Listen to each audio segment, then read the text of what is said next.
नमस्कार सर। सत्साई सत्साई। क्या नाम है जी आपका? मेरा नाम धर्मवीर दास है जी। क्या काम करते हैं आप? जी मैं जेल वार्डर हूँ, जेल डिपार्टमेंट में नौकरी करता हूँ। कहाँ के रहने वाले? मेरा गांव कंडेला, जिला जींद, हरियाणा का निवासी हूँ जी मैं। संत रामपाल जी महाराज की शरण में कैसे आए? ये बहुत लंबा प्रकरण है, इसको मैं थोड़ा विस्तार से बताऊँगा आपके सामने। मैं जिस टाइम ये करौथा कांड हुआ उस टाइम रोहतक जेल पर वार्डर के पद पर था, और बहुत तरह बात सुनी एक भाई ऐसे हुआ करौथा कांड, ऐसे सुनते थे अखबारों में हर रोज़। तो बड़ा दुख हुआ ये बातें सुनकर, भाई ये संत सभी ऐसे ही करते हैं।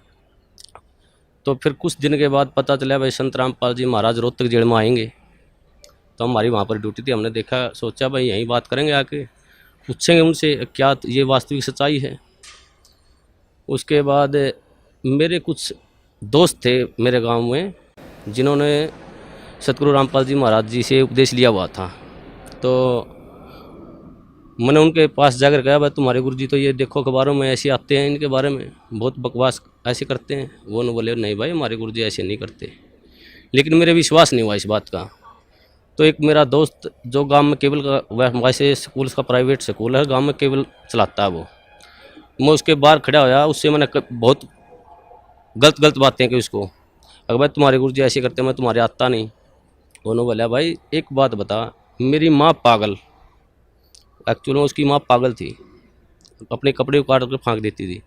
उसका पिताजी इतना शराबी था कि सारा गांव के बच्चे उसके पीछे लगे रहते थे।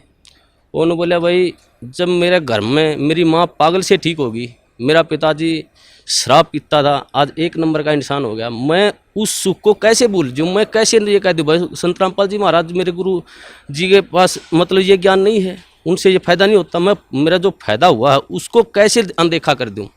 इस बात का मेरे कोई असर नहीं हुआ। मैं उसको कह के, वो बोला अरे चाय तो पीता जाए, मैं बोला नहीं भाई मैं चाय नहीं पीऊँगा, मैं चला गया। तो फिर उसने मेरे पास फ़ोन कराया कि भाई हमारे गुरुजी आपके पास जेल में आ रहे हैं, आप उनको शिष्टाचार से बातें करना, आप कदे आप आपके भागी हो जाओ। एक मेरा बड़ा भाई ओम प्रकाश नाम है उसका, उससे भी पहले वो करौथा कांड में सह परिवार जाया हुआ था, उसको भी मैंने फ़ोन पर बहुत ज़्यादा बातें की, भाई तुम वहाँ क्या करने गया था, आज फंस गया। होती ये कहा फ़ोन पे मेरे को, अगर भाई मैं तुम्हारे को ही छोड़ दूंगा, मैं गुरुजी को नहीं छोड़ सकता। फिर भी मेरी बुद्धि ने काम नहीं करे, भाई एक भाई ये कह रहा है भाई तुम्हें ही छोड़ दूंगा, गुरुजी को नहीं छोड़ सकता। फिर भी मेरी बुद्धि ने काम नहीं कराया, मैं भाई ये तो पागल हो गए। उसके बाद फिर गुरुजी जेल में आए। जेल में आने के बाद वो दिन बहुत, मैं उस दिन को बहुत खुशकिस्मत मानता हूँ कि उस दौरान मेरी जहाँ पर गुरुजी बंद थे वहाँ पर मेरी ड्यूटी लगी हुई थी। तो गुरुजी आए, जैसे आके वहाँ बार के अंदर लेट के, शाम को तो हमने ये सोचा भाई गुरुजी अब आए हैं, रिमांड से आए हैं, अब तो इनको आराम करते, सुबह बातें करेंगे। जब ही सुबह ड्यूटी फिर मैंने ड्यूटी वहीं लगनी थी, वहीं परमानेंट ड्यूटी होती थी एक महीने के लिए, मेरी वहीं ड्यूटी थी। उसके बाद गुरुजी यूँ से सुबह जैसे ही गुरुजी को मैंने नज़दीक ही गया, गुरुजियों ने मेरे से पूछ लिया अक भाई हवलदार कौन से गांव का है तू? माँ जी मैं कंडेला गांव का। गुरुजियों ने कहा भाई कंडेले के तो बहुत भगत हैं मेरे। माँ जी हाँ बहुत भगत हैं। हाँ गुरुजी संत रामपाल जी महाराज ने मेरे ही बड़े भाई का नाम ले दिया, एक ओम प्रकाश है भाई मेरा कंडेला का बहुत बढ़िया भगत है। देखो कितनी अखबार में कितनी सुनने के कारण मैं अपने भाई को मना कर दिया कि मैं नहीं जानता। इतना बुरा प्रचार सुनने के बाद मैंने अपने भाई को भी खुद मारा, माँ जा भाई मैंने ये कह दिया जी मैं नहीं जानता उसको। गुरुजी ने कहा भाई जान या ना जान मेरा भक्त है वो। माँ जी ठीक है। गुरुजी ने मेरे को बिठाया, सृष्टि रचना सुनाई। मेरे को सृष्टि रचना सुनाने के बाद गुरुजी ने कहा बेटा ये बिल्कुल सत्य है जो सृष्टि रचना मैंने तेरे को सुनाई है, इसको आपने ऐसे लगेगा जैसे ये मनगढ़ंत कहानी है। तो मैंने सृष्टि रचना सुनने के बाद मेरी ड्यूटी ऑफ हो गई, मैं चला गया। उसके बाद मैं संपर्क में, जैसे ही ड्यूटी होती हमारे गुरुजी में संपर्क में चला जाता, मैं वहाँ बैरक पे चला जाता और पूछता रहता। एक दिन मैंने वैसे पूछा गुरुजी आपके जो भगत हैं ये आपको परमात्मा मानते हैं? तो बोले भाई हाँ जी परमात्मा मानते बेटा मेरे को। माँ जी नहीं मानते परमात्मा, क्योंकि मेरे अंदर तो अड़ंगा भरा हुआ था, मैं 2 कौड़ी का इंसान। तो उन्होंने बोले क्या बात है बेटा? माँ जी जब आप भगवान मान लिए तो फिर उल्टा कदम क्यों रखना? वो फिर डर क्यों रहे हैं, हम तो सामने आना चाहिए। हमारे गुरु जी ने कहा बेटा कोई बात नहीं, अब थोड़े डर रहे हैं वो सामने भी आएंगे। तो ऐसे हर रोज़ मैं गुरुजियों से पूछता जी ये जो आप मार्ग बता रही, ये रोड़ा क्यों हुआ, क्या कारण था इसका। तो गुरुजियों ने बताया बेटा ये 70 प्रकाश पुस्तक पर रोड़ा था सारा, मैं प्रोजेक्टर पे दिखाता था इसको, और ये जितने भी आर्य समाजी हैं, ये आचार्य बैठे हैं, ये इसको बेच कर रोजी रोटी बना रहे हैं।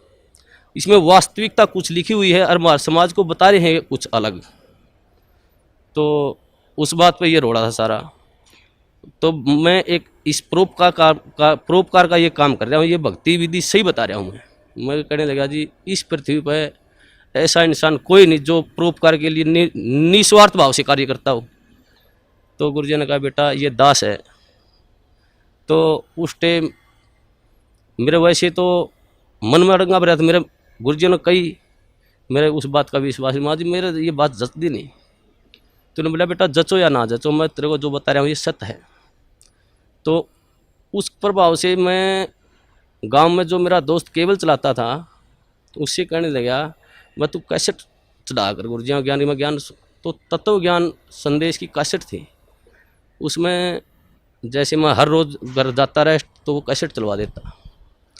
एक दिन मैं कैसेट सुन रहा था, रात के 9:30-10 बजे का टाइम था।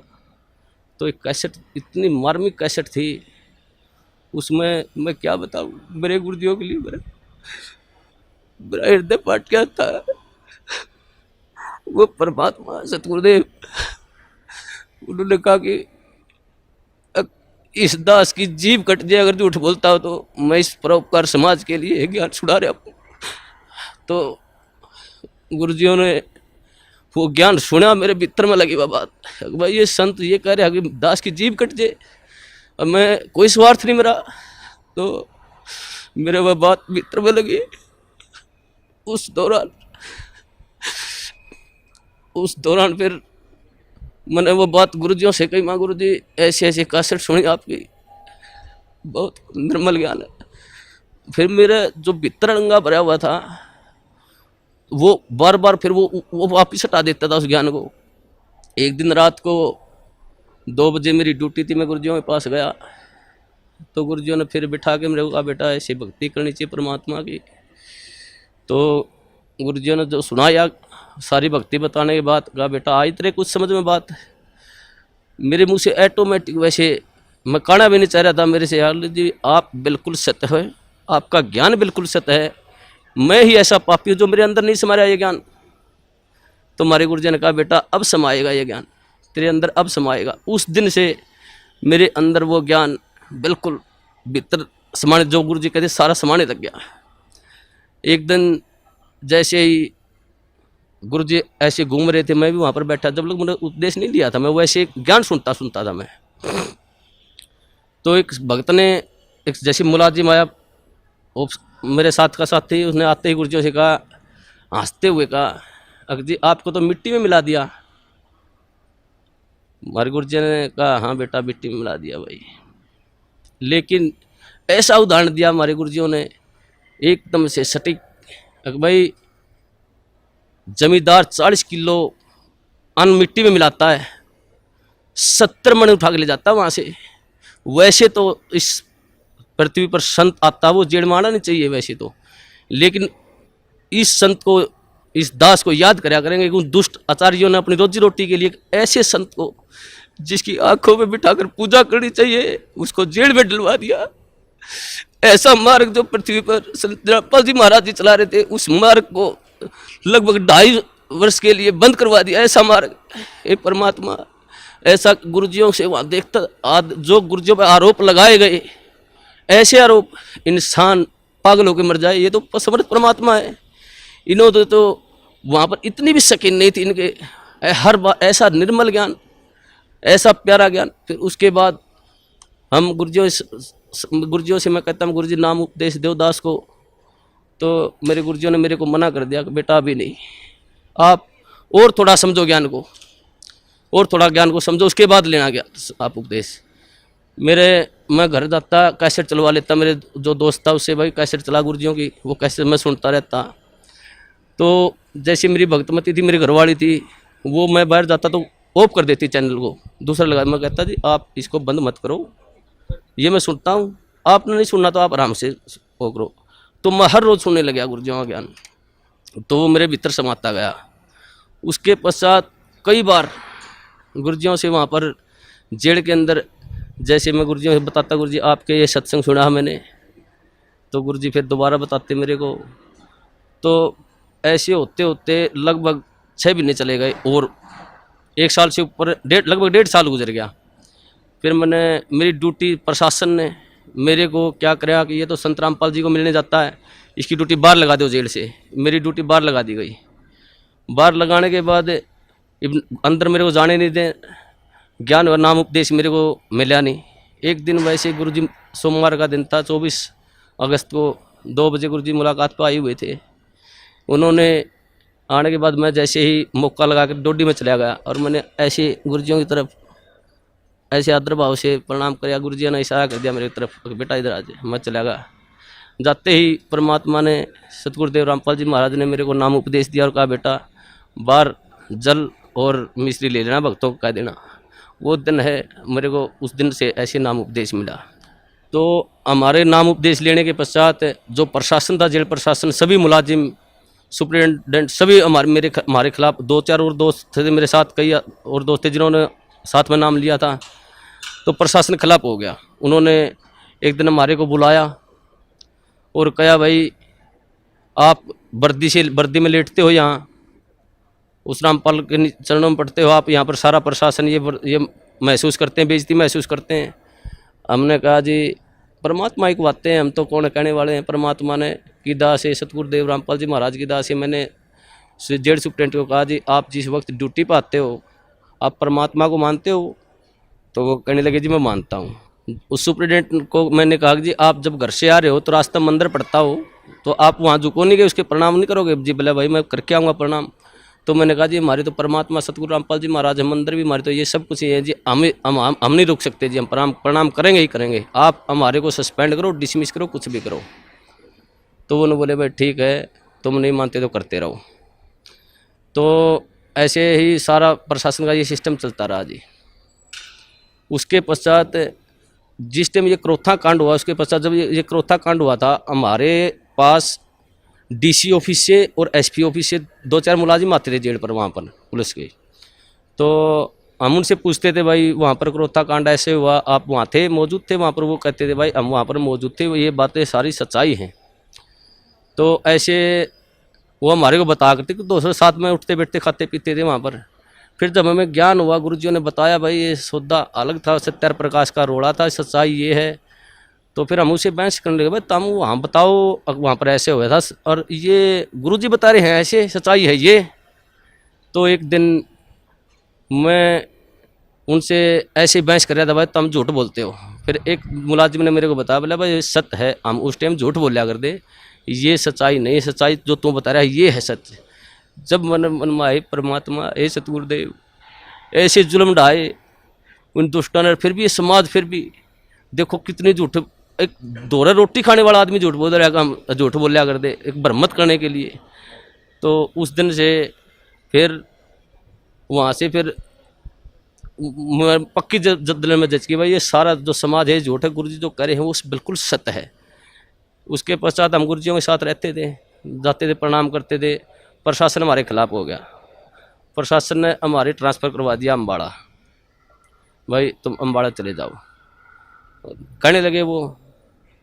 तो उससे हमारा ट्रांसफ़र होने से पहले की बात है, जैसे हम गुरुजियों से मिलते थे, जो प्यार होता है गुरुजी हमारे को, एक जैसे मेरे नाम उपदेश ले रहे थे, मेरे मन में आता था भाई गुरुजियों के पास जाता मैं, मेरे नाम उपदेश लिया, जैसे गया मैं, मेरे मन में आई एक भाई इतना अपने कदे पिता के बाप पाँव नहीं पकड़े, आप इसके पास पाँव कैसे पकड़ोगे? मैं जैसे ही बार के नज़दीक गया मैं वापस चला गया। दूसरी बार फिर मेरे मन में प्रेरणा हुई, अगर भाई संत हैं तू मानता क्यों नहीं, पाँव पकड़ ले जाके। फिर जो गेट पर गया फिर वापस चला गया। तीसरी बार फिर मेरे मन में आई, अगर भाई तू जाता ही क्यों वहाँ पर, अगर जाओ तो पाँव पकड़ ले गुरुजियों के। तो मैं जैसे ही गेट में बढ़िया, गुरुजी खड़े थे वहाँ सामने, इंतजार कर रहे थे, वो तो जाने जाने परमात्मा। उन्होंने जैसे ही मैंने गुरुजियों के चरण का हाथ लगाया, उन्होंने मेरे को छाती का लगा लिया ऐसे। वो अनुभव, जो सुख, जो गुरुजियों ने कहा बेटा अब मैं तो 2 साल और जेल में रह मेरे कोई सुख नहीं। मैं आया तेरे लिए था बेटा यहाँ पर, वो दिन आज भी याद आता है। उस दिन तो मेरे ज्ञान नहीं था मुझे, परमात्मा ने ऐसी दया करी मुझ नीच पर, सारे परिवार पर। मेरे को मेरी शादी को भी कई वर्ष हो गए थे, कोई औलाद नहीं थी मेरे। तो गुरुजियों ने, मैंने प्रार्थना की गुरुजी ऐसे ऐसे हमारे संतान ने, गुरुजियों ने कहा बेटा तुम दोनों नाम ले लो जब तुम्हारे संतान होगी, और तुम्हारे भाग्य में संतान नहीं है, परमात्मा खुद अपने कोटे से संतान देंगे तेरे को। तो उस दिन फिर भगतमती, मेरी भगतमती को भी मैंने कहा भाई ये परमात्मा आए हुए हैं, पूर्ण संत हैं, ये ज्ञान सुनो आप। तो वो सीडी सुनने लगी, उनको भी ज्ञान हो गया। फिर उसके पश्चात उसने भी फिर जेल में मैंने गुरुजियों से प्रार्थना करी, गुरुजी भगतमती भी नाम लेना चाहती है, बोला बेटा बाहर सीडी पर दुआ देना, मेरा आदेश है। उसने भी फिर नाम उपदेश दे दिया गुरुजियों ने, गुरुजियों आदेश से बाहर। तो 1 साल के अंदर फिर हमारे परमात्मा ने अपनी कृपा से एक संतान, एक लड़का भी दिया। उस परमात्मा की क्या सुख गुना, इतने सुख दिए हैं मेरे को, इस परमात्मा की इतनी दया है। और सबसे बड़ा काम मुझे मैं तो 2 कौड़ी का इंसान हूँ, मुझे भक्ति का क्या पता है। गुरुजी ने जो प्यार होता है, जो प्यार वास्तविक प्यार गुरुजी ने दिया मेरे को, मुझे तो पता ही भी नहीं था प्यार क्या होता है। ये परमात्मा, ये जाने ये वो परमात्मा है, ये सारी सृष्टि के पालन करता है। ये पूर्ण संत कबीर परमेश्वर हैं, ये तो एक लीला करने हैं यहाँ पर। हम 2 कौड़ी के जीवों के लिए ये भटकते रहे, एक आत्मा के लिए ये परमात्मा लाखों रुपए बाहर देते हैं। और ये समाज इसको कहते हैं ये बुराई कर रहा है। ये पूर्ण परमात्मा पर, जो पूर्ण परमात्मा का संत होता है वो बुराई नहीं करता किसी की। ये तो अपने बच्चों के लिए शिक्षा दे रहे समाज को, भाई तुम पहचानो ये ज्ञान है, ऐसा पवित्र ज्ञान है परमात्मा इस पृथ्वी पर। ये किसी संत में देख लो, किसी आधार ही नहीं ज्ञान का, और ये ऐसा ज्ञान दे रहे हैं, मोक्ष का मार्ग बता रहे हैं, ढोल पीट रहे हैं, हर इन्हीं को कहते निंदा करते हैं। हे परमात्मा, मैं तो इस सब समाज से यही कहूँगा कि इस संत को, ये पूर्ण परमात्मा, इनकी पलकों में बैठाकर पूजा करनी चाहिए इनकी। और सभी समाज से कहूँगा अपने और अपने परिवार को जितना भी जल्दी हो सके यहाँ पर सतगुरु रामबंदी छोड़ सतगुरु रामपाल जी महाराज की शरण में लाकर उनका कल्याण करवाएं, और सभी भाइयों को बताएं बस वास्तविक ज्ञान वहाँ पर है। मैं यही कहना चाहूँगा। सत साहिब। धन्यवाद, धन्यवाद।